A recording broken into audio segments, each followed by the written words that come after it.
Rusia menggunakan rudal hipersonik Kinzhal untuk menyerang rumah sakit anak-anak Okhmatdit pada Senin 8 Juli 2024 siang. Kinzhal terbang dengan kecepatan 10 kali kecepatan suara membuatnya sulit dicegat. Eskalasi yang terjadi pada siang hari itu melibatkan rudal hipersonik Kinzhal, salah satu senjata Rusia tercanggih, kata Angkatan Udara Ukraina. Sky News melaporkan.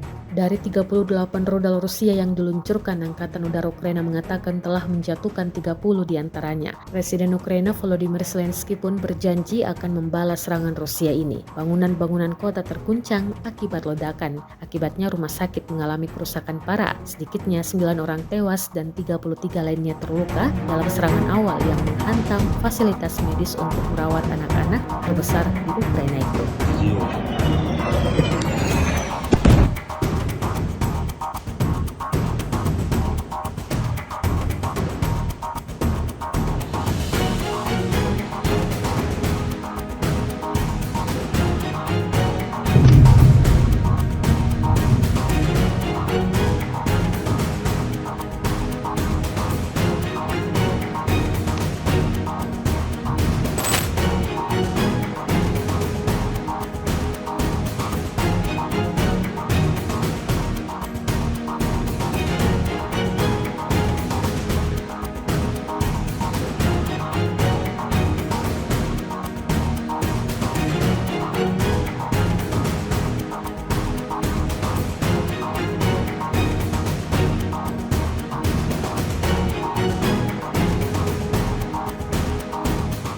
Download Tribun X sekarang, menghadirkan lokal menjadi Indonesia.